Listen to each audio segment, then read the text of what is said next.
Herkese merhabalar. Kanalıma ve mutfağıma hoş geldiniz. Bugün sizlere sadece 3 ana malzeme ile evinizde kolayca hazırlayabileceğiniz gerçek fırın pidesi tarifi vereceğim. Her zaman olduğu gibi detaylı malzeme listesine açıklama kısmından ulaşabilirsiniz. Sizleri çok bekletmeden hemen tarife geçiyor ve keyifli seyirler diliyorum. Tarifimiz için 5 su bardağı unu uygun bir yoğurma kabının içerisine alıp üzerine bir silme yemek kaşığı kadar toz şeker ilavesi yaptıktan sonra unu ve şekeri güzelce karıştırıp unumuzun orta kısmına bir çukur açalım.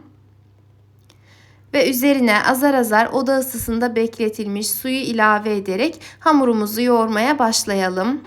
Kullandığım su bardağı ölçüsü 200 mililitredir. 200 mililitrelik su bardağı ile 5 su bardağı un için toplamda 2 su bardağı kadar su kullandım. Ele yapışan yumuşacık bir hamur oldu. 2-3 dakika bu şekilde yoğurduktan sonra, yani hamuru birazcık toparladıktan sonra tezgaha azıcık un serpiştirip hamuru tezgaha alıyorum ve yoğurmaya devam ediyorum. Hamurunuzu ne kadar güzel yoğurursanız pideleriniz de bir o kadar güzel olur. Çok fazla abartmadan gerektiği sürece azar azar un kullanabilirsiniz. Hamur tamamen toparlanıp hatta ele yapışmayan bir kıvam almaya başlayacaktır. Bu aşamada hamurumuzu vur katla yöntemiyle katlayalım. Yani önce tezgaha vuralım, sonra içe doğru katlayalım ve bu işlemi en az 5-6 dakika kadar devam ettirelim. Fırınlarda hem ekmek yapımında hem de pide yapımında bu işlem mutlaka yapılır. 3-5 dakika sonra gördüğünüz gibi hamur kendini toparlamaya başladı.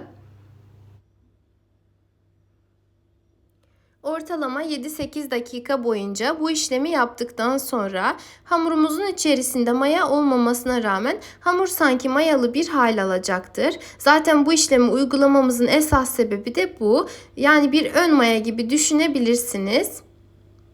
Eğer daha önce ekşi mayalı bir ekmek yaptıysanız veya herhangi bir bilginiz varsa aslında ne demek istediğimi çok iyi anlamışsınızdır. Hamurumuzu toparladıktan sonra küçük bir kaseye 1/3 paket kadar yaş maya veya 1 paket, yani ortalama 10 gram kadar instant mayayı ekleyip üzerine de 1-2 yemek kaşığı kadar ılık su ilavesi yapıp güzelce karıştıralım. Ve mayamızı aktive olması için bir kenara alalım. Hamurumuzu elimizle biraz genişlettikten sonra üzerine 1 tatlı kaşığı kadar tuz ekleyip yine katlayarak hamuru tuzla güzelce özleştirelim.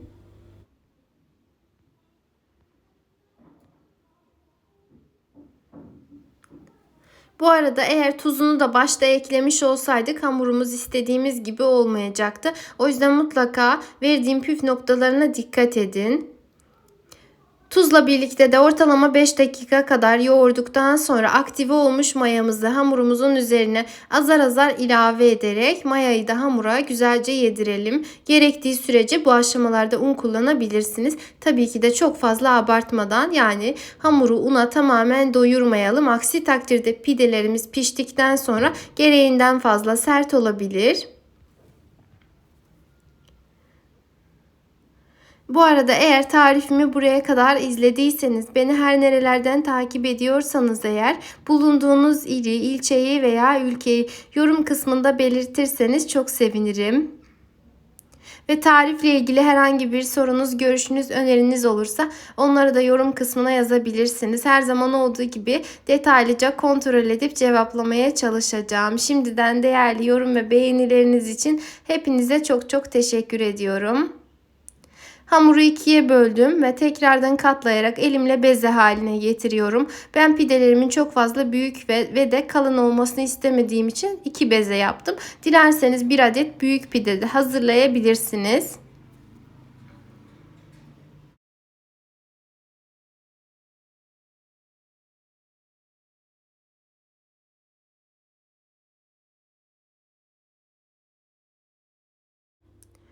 Her iki bezemiz hazır olduktan sonra bir tepsinin içerisine alıp altını ve üzerini güzelce unlayalım. Daha sonra ise üstünü bir poşet veya streçle hava almayacak şekilde kapatıp Ortalama yarım saat kadar bu şekilde dinlendirelim. Ben bir pazara gidip geleyim derken gereğinden fazla dinlendirmiş bulundum ama sizler bu kadar kabartmayın.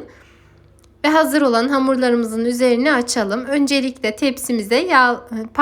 tezgahımıza yağlı fırın kağıdı yerleştirip daha sonra ise üstlerini mısır unu ve un karışımı ile unlayalım. İsterseniz sadece mısır unu veya sadece kepekli un kullanabilirsiniz ama mutlaka unlayın.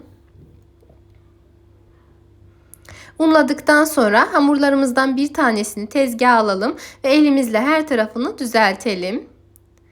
Ben fırından aldıklarımız gibi ince bir pide yapmak istediğim için bu şekilde fazla açtım. Eğer sizler tombik tombik pidelerim olsun derseniz hamurlarınızı bu kadar açmayın.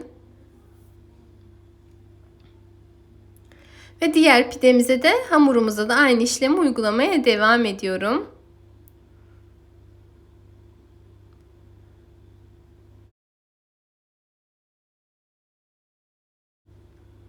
Her iki hamurumuz hazır olduktan sonra üzerlerini bir poşet veya streçle kapatalım ki hamurlarımız dinlenirken kurumasınlar.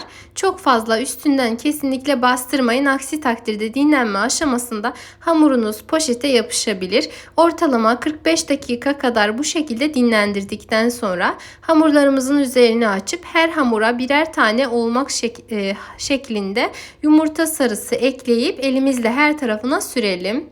Eğer isterseniz ki pidelerinizin üzeri çok fazla yumuşak olsun, o zaman bir tatlı kaşığı kadar yumurta ile birlikte süt ilavesi yapıp o şekilde sürebilirsiniz.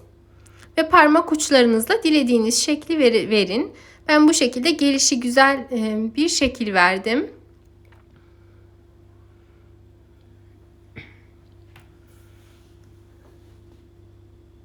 Bastırırken birazcık derin bastırın ki daha sonra fırından çıkarken, yani fırında pişme aşamasında şekilleri bozulmasın.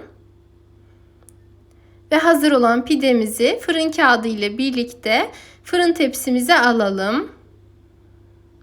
Daha sonra ise üzerine bolca kavrulmuş susam ve çörek otu serpiştirelim. Ben birazcık fazla serpiştirdim. Çok sevdiğim için kavrulmuş susamlı haliyle. Sizler dilerseniz azıcık ekleyebilirsiniz. Şimdi pidelerimiz artık hazır oldu. Gördüğünüz gibi üzerinde kabarcıklar oluşmaya başlamış gibi bile. Gerçekten çok güzel bir hamur oldu.